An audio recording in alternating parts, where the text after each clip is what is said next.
Abbaa, kan Ilmaa, kan Hafuura Qulqulluu, Waaqayyo tokko. Amiin. Kabajamtootaa fi jaalatamtoota maatii Waaqayyoo hunduma keessan iddoo isin jirtanitti nagaa Waaqayyoo isin haa qaqqabu jechaa. Maqaa Gooftaa keenya Yesuus Kiristoosiin hunda keessan nagaan isin gaafadhaa. Akkam yeroo kana geessan. Amiin. Galata Waaqayyoo jennee qoqa keenyaan kan isa galateeffannu uumaa keenya fayyisaa keenya Yesuus Kiristoos maqaan isaadhaa kan ulfaatee fi kan galatoome nuuf haa ta'u. Akkasuma immoo isa amnee ishee jalaa dhiisuu kan hin taane haadha keenya dubaroon Maariyaam maqaan ishee uumamtoota walitti Waaqa gaditti kan ulfaatee fi kan galatoome nuuf haa ta'u.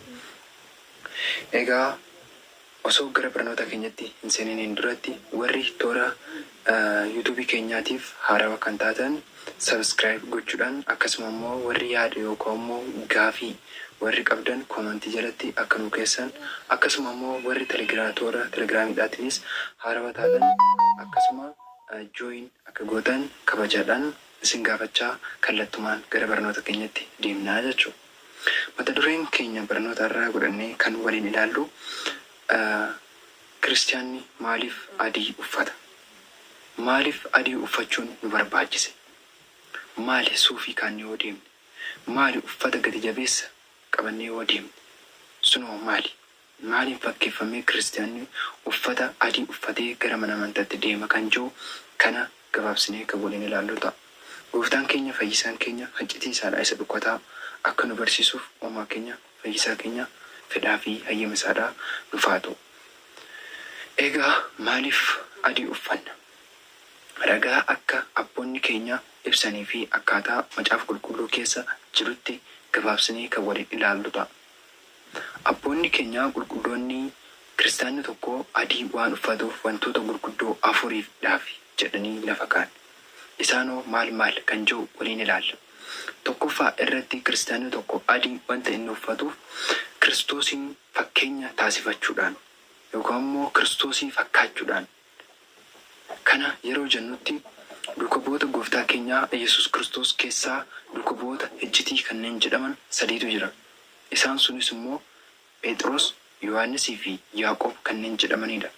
Isaan kana sadan fudhatee Gooftaa keenya Yesuus Kiristoos gara tulluu Taaboor gubbatti hin ba'e. Yeroo achi gubbatti ba'utti osoo isaan ija isaaniitiin ilaalaa jiranii uffanni isaadhaa ni addaate. Cabbii fakkaate jira. Wangeela Maatiyos boqonnaa 17 gubbaatti yoo kan ilaallu taate argachuu hin dandeenya jechuudha. Kana jechuun immoo Kiristoosii fakkeenya godhachuudhaaf jechuudha. Inni yeroo sanitti uffanni isaa addaachuun isaadhaa sun nuuf fakkeenya kan ta'udha. Maaliif wanta ani raawwadhu hunda isaadhaa raawwadha akkuma jedhee Yesuus Kiristoos waadaa nuuf galee ture isa fakkeenya taasifachuudhaaf jechuudha. Inni lammaffaan immoo qulqulloota fakkaachuudha. Kana jechuun immoo abboonni macaafa qulqulluu keessatti maal jedhaa? Abboonni maal jedhan? Qulqulloota jechuun isa wanta hunda irraa adda ta'e, wanta isa qulqulluu ta'edha. Wanta uffata adii jechuun wanta xuriin tokko yookaan immoo wanti qulqulluun taane gaafa irra bu'ee battalatti irraa mul'achuu danda'a. Qulqullootaan kan fakkeeffamudha. Inni macaafa qulqulluu keessatti ragaan isaa akkamitti jira kan jiru waliin ilaalla. Mul'ata Yohaannis boqonnaa 7 lakkoofsa 9 gubbaadhaan yoo kan ilaallu taate akkana jedha. Kunoo ani in arge namoota baay'ee keessaa afaanota baay'ee keessaas hin dhufan. Yeroo kanatti uffata adii uffatanii harka isaaniitti meexxii qabatanii fuula hoolichaa hin dhaabbatan jedha.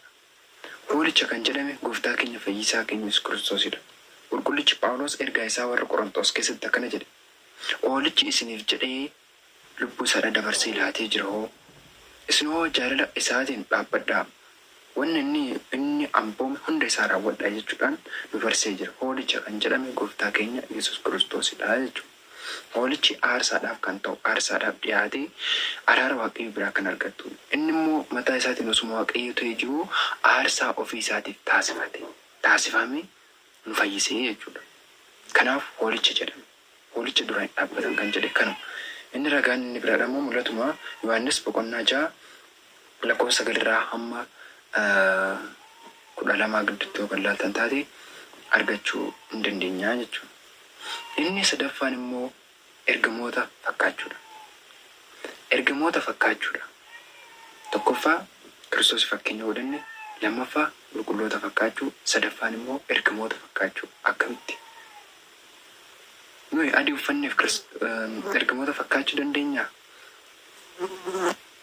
Gaarii ta'uu danda'a. Kuni wanta ergamoonni raawwate sana yookaan immoo wanta isaan uffatan sana yookaan immoo wanta isaaniin ta'e sana isaan irratti ta'e sana fakkaachuudha malee ilmi namaadhaa hojii isaatiin ergamoota wajjin wal fakkaataadha jechuudha miti. Macaafa Qulqulluu keessatti akkana jedha. Wangeelii Yohaannis boqonnaa 20 lakkoofsa 2:12 gubbaa irratti yookaan ilaallu taate Gooftaa keenya Yesuus Kiristoos yeroo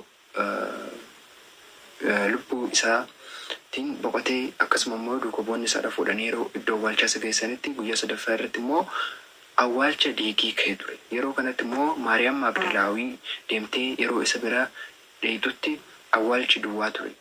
Inni tokko gara miilaan, inni tokko immoo gara mataan iddoo inni irraa keessan ergamoota lama hin argite. Uffanni sunis immoo uffata adii uffatanii argite. Kun immoo ergamoonni waan uffateefidha.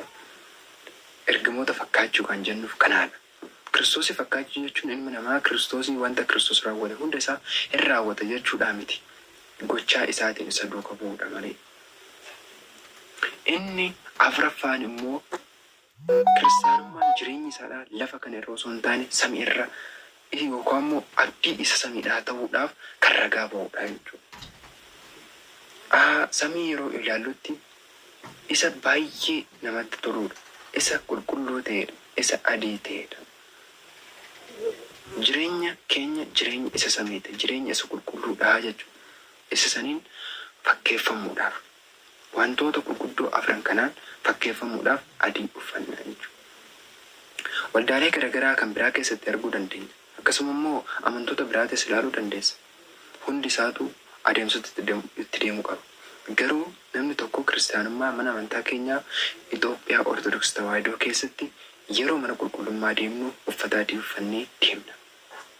Lapheen keenyas qulqulluudha. Kan itti amannus qulqulluudha. Nutis immoo deemsi keenya gara qulqullummaatti, gara hojii gaariitti kan ittiin deemnu jechuudha. Kanaaf yeroo tokko tokko manneenwwan amantaa baadiyyaa keessa yeroo ilaaltan daa'imman yeroo fooniif dhiiga isaa fudhachuu deeman osoo baallee yookaan naxalaa hin uffanne deemanii yeroo fudhatan hin argina. Garuu abbooliin haadholiin itti yaadanii fi bituufii qaba. Maaliif? Abboommi gooftaa keenyaa Yesuus Kiristoos sirna manni amantaa keenya qannoonaa fi dogonaa ittiin buluu keessaa cabsaa jirra waan ta'eef. Daa'imman keenyaas baallee yookaan immoo naxalaa binnee fi kanninee fi gara mana qulqullummaatti gaggeessuu qabnaa jechuudha. Egaa waa'ee maaliif adii uffannaa kan jiru isa kanaan har'a nuuf guyyaa biraa immoo mata duree biraatiin walitti deebina. Egaa kan nu kakaasee nu jalqabsisee nagaan nu xumursisee waaqa abbootii keenyaa kan ta'e uumaa keenya fayyisaa keenya Yesuus Kiristoos maqaan isaadhaa kan ulfaatee fi kan galatoome nuuf haa ta'u. Warri toora Telegiraamiif akkasumas immoo yuutuubii keenya faaraa taatan sabskiraayib godhuu qabdan jechuun irra deebiidhaan afirra keenya yaadoo qabaattan immoo komentii jala akkasuma immoo hiriyoota keessaniifis sheer gochuudha qabdanii isinitti tolaan immoo laayik godhuu hin dagatinaa jechuudhaan asumaan hin xumurraa.